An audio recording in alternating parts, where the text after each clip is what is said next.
Well, for more on Ireland's economy, CCTV's Owen Fairclough talked to Gerard Brady. He's Senior Economist at the Irish Business and Employers Confederation. Owen began by asking how Ireland had managed to recover from financial ruin. I think Ireland's recovery has been based on the fact that, different to the other programme countries in Europe, the fundamental underlying business model in Ireland is very sound. We're an open trading economy. We're welcoming to business investment and indeed business friendly in general. And we've got a skilled workforce, and those things didn't change during the crisis. So fundamentally, those are the three building blocks of the recovery, which has been very strong. Do you think that's partly what saved Ireland, the fact that you welcome the likes of Google and Facebook and so on with a low corporate tax base? Is that what helped bring Ireland out of that financial ruin? Yeah, there's no doubt that being a welcoming country for overseas investment, but also being a trading country, so in trading from our indigenous sector as well as our multinational sector, has really helped Ireland attract investment, and that's helped us both get through the crisis and grow quickly after the crisis. So when the world economy turned from 2010, you could start to see the Irish economy turning.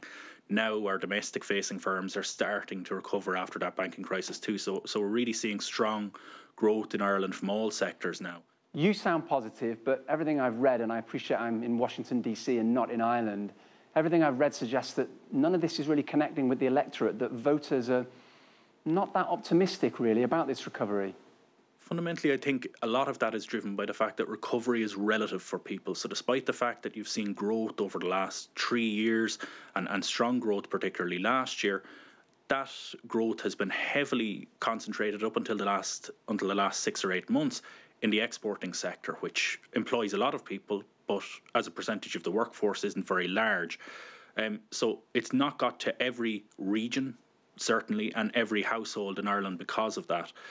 Particularly from a regional point of view, our members in Dublin are doing fantastically well compared to where they would have been in 2011. But outside Dublin, particularly in more remote areas, companies are still struggling to deal with legacy debts from the crisis and also to gain new demand.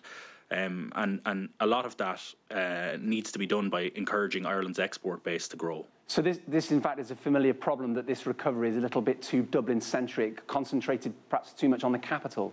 Yeah, I guess in the UK, our nearest neighbour, there's always a kind of a worry about the dominance of London because it's a quarter of the UK economy. The Greater Dublin area is well over half of the Irish economy, so we're the most concentrated economy geographically in Europe, and that is a fundamental problem. So there are other hubs, the pharmaceutical hub in Cork and the medtech hub in Galway, but Dublin is a real driver of a lot of that activity.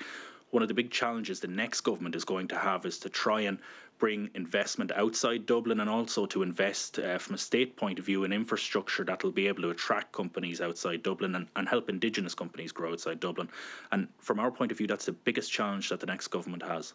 So you have an economy that's enjoyed amazing growth over the last few years or so. The problem is, surely a lot of people will remember that you also had an economy about 10 or 15 years ago that was called the Celtic Tiger, roaring growth, and we know that ended in a spectacular financial crisis and a bailout. People will surely be asking the question, are we heading for more boom and bust?